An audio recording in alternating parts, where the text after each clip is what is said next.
Hello friends, welcome to CSC valley மற்றும் இசேவை தமிழ்நாடு. இன்றைக்கி நம்ம சிஎஸ்சி வெப்சைட் மூலமாக என்எஸ்டிஎல்க்கான பேன் கார்டு எப்படி ஆன்லைன் மூலமாக அப்ளை பண்ணுறது தான் இந்த வீடியோ வந்து பார்க்க போகிறோம்.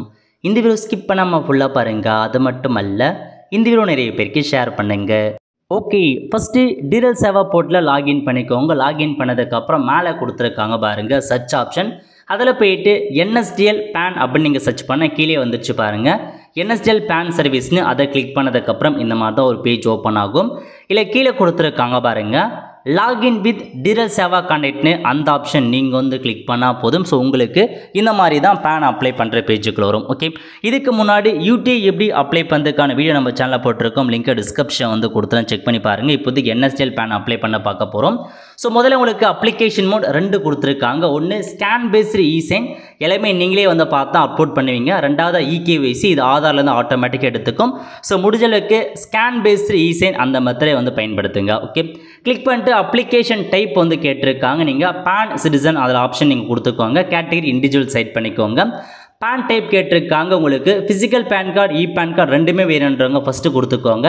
இ பேன் கார்டு மட்டும் வேணுன்றவங்க செகண்ட் ஆப்ஷன் நீங்கள் பயன்படுத்திக்கலாம். ஸோ வீட்டுக்கே பேன் கார்டு வேணும்னா ஃபஸ்ட்டே இருக்க பாருங்கள், அந்த ஆப்ஷன் நீங்கள் வந்து கொடுத்துக்கோங்க. ஓகே, அதுக்கப்புறம் ஸோ நேம் கேட்டிருக்காங்க. ஸோ யாருக்கு பேன் கார்டு அப்ளை பண்ண போகிறீங்களோ அவங்க ஆதார் கார்டில் அவங்க நேம் எப்படி இருக்கோ எக்ஸாக்டாக அதேமாரி நீங்கள் வந்து கொடுக்குற மாரி இருக்கும். ஆதாரில் இருக்க மாரி அவங்க நேம் கொடுத்துக்கோங்க. அடுத்த கட்டமாக டேட் ஆஃப் பர்த் கேட்டிருக்காங்க. அவங்க ஆதார் கார்டில் டேட் ஆஃப் பர்த் எப்படி இருக்கோ அதேமாரி நீங்கள் வந்து கொடுங்க. அடுத்த கட்டமாக மொபைல் நம்பர் கேட்டிருக்காங்க. ஸோ இதில் போயிட்டு கஸ்டமரோட மொபைல் நம்பரை கொடுக்குற மாரி இருக்கும். நெக்ஸ்ட் வந்து பார்த்தா மெயில் ஐடி கேட்டிருக்காங்க. பக்கத்தில் போயிட்டு கஸ்டமருக்கான மெயில் ஐடி கொடுங்க. நீங்கள் கொடுக்குற மெயில் ஐடிக்கு தான் இ பேன் கார்டு வந்து பார்த்தா சென்ட் பண்ணிவிடுவாங்க. ஸோ அதுக்கு அவங்க மெயில் ஐடியை கரெக்டாக வந்து கொடுக்க பாருங்கள். கஸ்டமர் மெயில் ஐடியை வந்து கொடுங்க, உங்கள் மெயில் ஐடியை வந்து கொடுக்காதீங்க. ஓகே, மெயில் ஐடி என்ட்ரு பண்ணிட்டு கீழே ஒரு டேர்ம்ஸ் அண்ட் கண்டிஷன்ஸ் கொடுத்துருக்காங்க. செக் பண்ணிட்டு சப்மிட் அப்படின்ற ஆப்ஷன் நீங்கள் வந்து கிளிக் பண்ணால் போதும் நீங்கள் பேமெண்ட் பண்ணுற மாரி இருக்கும். இன்ஃபர்மேஷன் கரெக்டாக செக் பண்ணி பார்த்துக்கோங்க. செக் பண்ணிவிட்டு அமௌண்ட்டு 107 ரூபாய் நீங்கள் பேமெண்ட் வந்து பண்ணுற மாரி இருக்கும். ப்ரொசீட் டு பே அப்படின்ற ஆப்ஷன் நீங்கள் வந்து கிளிக் பண்ணால் போதும். ஸோ உங்களுக்கான சிஎஸ்சி பாஸ்வேர்டு கேட்கும். பாஸ்வேர்டு வந்து கொடுத்துட்டு வேலிடேட் அப்படின்ற ஆப்ஷன் நீங்கள் வந்து கிளிக் பண்ண வேலட் பின் கேட்கும். வேலட் பின் கொடுத்துக்கோங்க. 96 ரூபாய் மட்டும் நீங்கள் பேமெண்ட் பண்ணால் போதுமானது. ஓகே, இந்த மாதிரி பேமெண்ட் ஆகிடுச்சு. இப்போ கீழே கொடுத்துருக்காங்க பாருங்கள் ப்ரொசீட் டு என்எஸ்டிஎல் போர்ட்டல்னு அந்த ஆப்ஷன் நீங்கள் வந்து கிளிக் பண்ணதுக்கப்புறம் ஸோ உங்களுக்கான ஆக்சஸ் வந்து கேட்கும். இதில் வந்து பார்த்தா ஓடிபி கேட்டிருக்காங்க பாருங்கள். யாருக்கான ஓடிபி அப்படின்னா நம்ம மொபைல் ஓடிபி. அதாவது இப்போ தான் நீங்கள் புதுசாக என்எஸ்டிஎல் ஓப்பன் பண்ணீங்க அப்படின்னா உங்களுக்கான அக்கௌண்ட் கிரியேட் பண்ண சொல்லும். ரெஜிஸ்டர் அப்படின்ற ஆப்ஷன் நீங்கள் பயன்படுத்தி ஓடிபி வந்து கொடுத்து கிரியேட் பண்ணிக்கோங்க. ஸோ அதுக்கப்புறம் என்ன கேட்டிருக்கான ஆதார் நம்பர். இதில் போயிட்டு அந்த கஸ்டமருடைய ஆதார் நம்பர் எதுவோ அதை அப்படியே பார்த்து நீங்கள் வந்து டைப் பண்ணுற மாதிரி இருக்கும். ஸோ கஸ்டமர் ஆதார் நம்பரை டைப் பண்ணுங்கள். அடுத்த கட்டமாக நேம் ஆஸ் பர் ஆதார், அதாவது அந்த கஸ்டமர் ஆதாரில் எப்படி இருக்கோ அதேமாரி நேமை நீங்கள் திரும்ப வந்து கொடுக்குற மாரி இருக்கும்.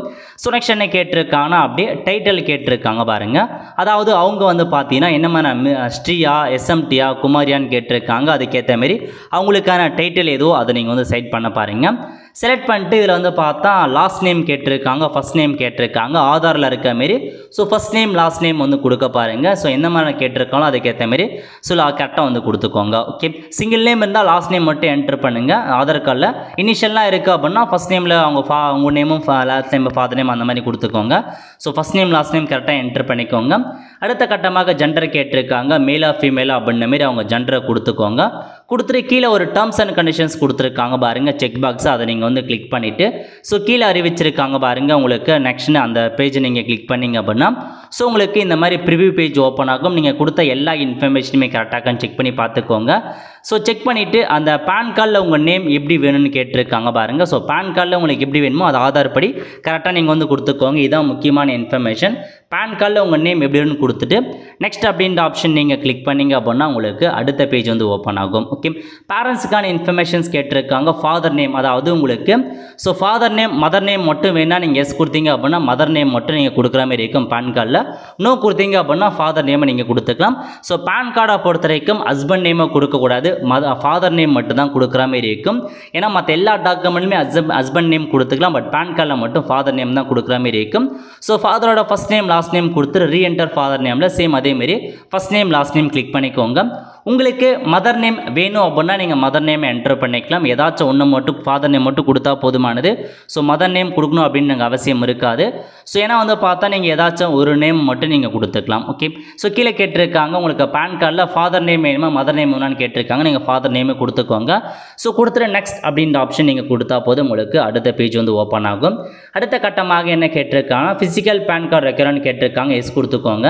அப்புறம் சோர்ஸ் ஆஃப் இன்கம் கேட்டிருக்காங்க. உங்களுக்கு இன்கம் எதன் மூலமாக வருது, சேலரியா, அந்த மாதிரி நிறைய ஆப்ஷன்ஸ் கொடுத்துருக்காங்க. இன்கம் எதில் வருதோ அதுக்கான ஆப்ஷன் சைட் பண்ணுங்கள். இன்கமே இல்லைன்றவங்க நீங்கள் நோ இன்கம் அப்படின்ற ஆப்ஷனுக்கும் நீங்கள் சைட் பண்ணிக்கலாம். மேலே எந்த மாற்றமும் ஏற்படாது. அதுக்கப்புறம் கீழே வந்தீங்கன்னா மொபைல் நம்பர், அவங்களுடைய மெயில் எல்லாமே ஆட்டோமேட்டிக்காக வந்துருச்சு. அடுத்த கட்டமாக அட்ரஸ் ஆஃப் கம்யூனிகேஷனில் போயிட்டு ரெசிடென்ஸ் செலக்ட் பண்ணுங்கள். ஆஃபீஸ் கொடுக்காதீங்க, ரெசிடெண்ட்டை கொடுத்துட்டு கீழே ரெசிடெண்ட்டுக்கான அட்ரஸ் கேட்டிருக்காங்க பாருங்கள். ஃபஸ்ட்டு உங்கள் டோர் நம்பர் என்ன, அதுக்கப்புறம் உங்கள் வில்லேஜ் நேம் என்ன கேட்டிருக்காங்க. வில்லேஜ் நேம் கொடுத்துக்கோங்க. அடுத்த கட்டமாக ஸ்ட்ரீட் நேம் கேட்டிருக்காங்க பாருங்கள். Street name, post office name அதெல்லாம் நீங்கள் வந்து கொடுத்துக்கலாம் அந்த பாக்ஸில். அதுக்கப்புறம் கீழே வந்து பார்த்தா உங்களுக்கான தாலுக் கேட்டிருக்காங்க. ஸோ தாலுக் என்னவோ அந்த தாலுக் வந்து செட் பண்ணிக்கோங்க. அடுத்த கட்டமாக வந்து பார்த்தா டவுனு, சிட்டி, டிஸ்ட்ரிக்ட் கேட்டிருக்காங்க. இதில் போயிட்டு உங்கள் டிஸ்ட்ரிக்ட் நேம் வந்து கொடுத்துக்கோங்க. அதுக்கப்புறம் கண்ட்ரி கேட்டிருக்காங்க. இதில் போயிட்டு கண்ட்ரி இந்தியா அப்படின்ற ஆப்ஷன் நீங்கள் செட் பண்ணிக்கோங்க. நெக்ஸ்ட் ஸ்டேட் கேட்டிருக்காங்க. தமிழ்நாடு அப்படின்ற ஆப்ஷனை கொடுத்துட்டு பின்கோடு கேட்டிருக்காங்க. இதில் போயிட்டு பின்கோடு என்ட்ரு பண்ணுங்கள். அதுக்கு பதில் ஜிப் கோடு கேட்டிருக்காங்க. அதை நீங்கள் என்ட்ரு பண்ண தவிர அப்படியே ஸ்கிப் பண்ணிக்கலாம். ஓகே, ஸோ நெக்ஸ்ட்டு அப்படியே கீழே வந்தீங்க அப்படின்னா அப்பாயிண்டிங் ரெப்ரசன்டேட்டிவ் அசஸ், அதாவது 18 வயசுக்கு மேலே இருக்கவங்க நீங்கள் ரெப்ரசன்டேட்டிவ் அசஸ் வந்து பார்த்தா ஆட் பண்ணணும் அவசியம் கிடையாது. வேணும்னா வந்து பார்த்தா எஸ் கொடுத்து உங்கள் ஹஸ்பண்ட் நேமோ ஃபாதர் நேமே நீங்கள் ஆட் பண்ணிக்கோங்க. 18 வயசுக்குள்ளே இருக்கவங்க கன்ஃபார்மாக நீங்கள் எஸ் கொடுத்து உங்கள் ஃபாதர் நேம் ஆட் பண்ணிக்கோங்க. ஸோ எல்லாமே நீங்கள் என்ட்ரு பண்ணிட்டு சேவ் கொடுத்ததுக்கப்புறம் உங்களுக்கு அடுத்த பேஜ் ஓப்பன் ஆகும். இல்லை உங்களுக்கான ஏஓ கோடு எல்லாமே ஆட்டோமேட்டிக்காக பின்கோடு வச்சு அதே வந்து பார்த்தா எடுத்துக்கும் நீங்கள் ஃபில் பண்ண வேண்டிய அவசியம் இருக்காது. நெக்ஸ்ட்டு கொடுத்ததுக்கப்புறம் அடுத்து நீங்கள் டாக்குமெண்ட் அப்லோட் பண்ணுற மாதிரி இருக்கும். ஸோ டாக்குமெண்ட் என்னமா டாக்குமெண்ட் செட் பண்ண போகிறீங்க, ஐடென்டி ப்ரூஃப்க்கு ஒரு டாக்குமெண்ட் கொடுக்குற மாதிரி இருக்கும், அட்ரஸ் ப்ரூஃப்க்கு ஒரு டாக்குமெண்ட் கொடுக்குற மாதிரி இருக்கும், டேட் ஆஃப் பர்த்துக்கு ஒரு டாக்குமெண்ட். ஸோ மூணுமே ஆதார் கார்டைக்கும் நீங்கள் வச்சுக்கலாம். ஸோ எது உங்களுக்கு கரெக்டாக இருக்கோ அதை கொடுத்துக்கோங்க. நெக்ஸ்ட்டு ஃபோட்டோ கேட்டிருக்காங்க பாருங்கள். ஃபோட்டோ பொறுத்த வரைக்கும் ஜேபிஜி ஃபார்மேட்டில் 200 டிபி அளவு இருக்கணும், 50 கேபிக்குள்ளே இருக்கணும். அதுக்கேற்ற மாதிரி கரெக்டாக நீங்கள் ரிசைஸ் பண்ணுங்கள். சூஸ் ஃபைல் அப்படின்ற ஆப்ஷன் நீங்கள் வந்து கிளிக் பண்ணி ஃபோட்டோவை நீங்கள் அப்லோட் பண்ணிட்டு கீழே அப்லோட்னு இருக்க பாருங்கள். அந்த ஆப்ஷன் நீங்கள் கிளிக் பண்ணால் மட்டும்தான் ஃபோட்டோ வந்து அப்லோட் ஆகும். ஸோ அதேமாரி வந்து பார்த்தா சிக்னேச்சர் கேட்டிருக்காங்க. சிக்னேச்சரும் 200 டிபி அளவுக்குள்ளே இருக்கணும், 50 கேபிக்குள்ளே இருக்கணும். ஸோ ஃபோட்டோ மற்றும் சிக்னேச்சர் ரெண்டுமே 200 டிபி அளவுக்கு அப்லோட் கொடுத்ததுக்கப்புறம் உங்களுக்கு ஃபோட்டோ சிக்னேச்சர் அப்லோட் ஆகிடும். ஓகே, அடுத்த கட்டமாக அப்லோட் சப்போர்ட்டிங் டாக்குமெண்ட் கேட்டிருக்காங்க பாருங்கள். இதில் போயிட்டு ஸோ நீங்கள் ஆட் டாக்குமெண்ட் கொடுத்து என்னென்ன டாக்குமெண்ட்லாம் சப்மிட் பண்ண பொருள் எல்லாத்தையுமே நீங்கள் கொடுத்து ஆட் பண்ணிக்கலாம். ஸோ 300 கேபிக்குள்ளே பிடிஎஃப் ஃபார்மேட்டில் உங்களுக்கான டாக்குமெண்ட் அப்லோட் பண்ண பாருங்கள். சூஸ் ஃபைல் அப்படின்னு ஆப்ஷன் நீங்கள் வந்து கிளிக் பண்ணி உங்களுக்கான டாக்குமெண்ட்டை நீங்கள் சூஸ் பண்ணிவிட்டு அப்லோட்னு இருக்க பாருங்கள். அந்த அப்லோட் ஆப்ஷன் நீங்கள் கிளிக் பண்ணால் மட்டும்தான் உங்களுக்கான டாக்குமெண்ட் எல்லாமே இந்த மாதிரி சக்ஸஸ்ஃபுல்லி அப்லோட் அப்படின்ற மாதிரி உங்களுக்கு வந்து காமிக்கும். இந்த மாதிரி காமிச்சா அப்லோட் ஆயிடுச்சுன்னு அர்த்தம். ஓகே, அடுத்த கட்டமாக பிளேஸ் கேட்டிருக்காங்க. இதில் போயிட்டு நீங்கள் உங்கள் பிளேஸ், உங்கள் ஊர் பிளேஸை நீங்கள் என்ட்ரு பண்ணிக்கலாம்.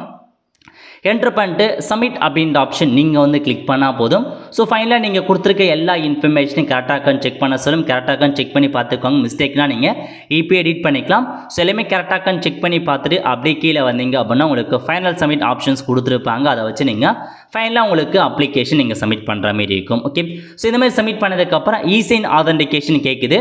இல்லை நீங்கள் ஓடிபி பேஸ்டும் கொடுத்துக்கலாம், பயோமெட்ரிக்கும் வச்சுக்கலாம். ஓடிபி இருக்கவங்க ஓடிபி பேஸ்டு இசைன் அப்படின்ற ஆப்ஷன் நீங்கள் வந்து கிளிக் பண்ணதுக்கப்புறம் ஆதாருக்கு ஓடிபி வரும். அதை நீங்கள் என்டர் பண்ணுற மாதிரி இருக்கும். அதில் டர்ம்ஸ் அண்ட் கண்டிஷன்ஸ் கொடுத்துருக்காங்க, டிக் பண்ணிக்கோங்க.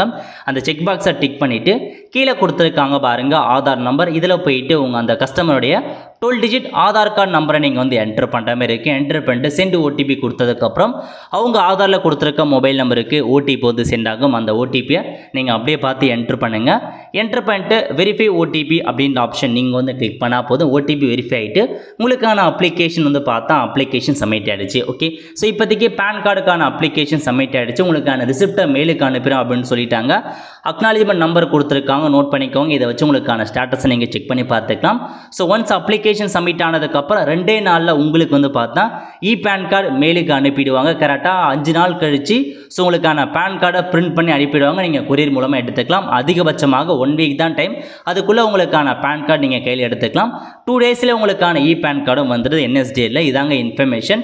ஸோ நீங்கள் இசைன் மெத்தட் மூலமாக OTP வச்சும் பயன்படுத்துங்க. அந்த ஆதார் கார்டு மொபைல் நம்பர் இல்லாதவங்க பயோமெட்ரிக் ஃபிங்கர் பிரிண்ட் வச்சும் நீங்கள் வந்து அப்ளை பண்ணலாம் அப்படின்றத சொல்லியிருக்காங்க.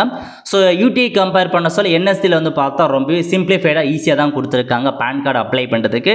நீங்கள் ஓப்பன் போர்ட்டில் NSDL அப்ளை பண்ணுறதுக்கும் CSCல அப்ளை பண்ணுறதுக்கு நிறையா வித்தியாசங்கள் இருக்குது. ஓப்பன் போர்ட்டில் வந்து பார்த்தா நிறைய எரர் ஷோ ஆகும். உங்களுக்கு ஃபஸ்ட் டைம் லாஸ்ட் டைம் அந்த மிஸ்மேட்ச் ஓப்பன் ஆகும். அது மட்டும் இல்லாமல் டாக்குமெண்ட் வந்து ஓப்பன் போர்ட்டில் அப்லோட் பண்ண சொல்ல நிறையா வந்து இஷ்யூஸ் இருக்குது. இதுவே நீங்கள் அந்த SCSC மூலமாக அப்ளை பண்ணீங்க அப்படின்னா டாக்குமெண்ட்லாம் சிம்பிளாக வந்து பார்த்தா கரெக்டான KP இருந்தால் அதுவும் வந்து பார்த்தா அப்லோட் பண்ணிக்குது. ஸோ நீங்கள் வந்து ஓப்பன் போர்ட்டில் பயன்படுத்த விட நீங்கள் CSC மூலமாகவே அப்ளை பண்ணுங்கள். நிறையா பெனிஃபிட் உங்களுக்கு வந்து இருக்குது. ஸோ நீங்கள் CSC 96 ரூபாய் நீங்கள் பேமெண்ட் பண்ணால் போதுமானது பேன் கார்டுக்கு.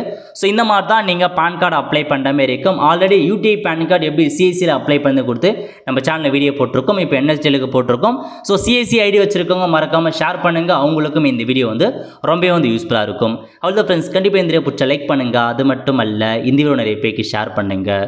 அடுத்த ஒரு நிலையில் சந்திப்போம். நன்றி, வணக்கம்.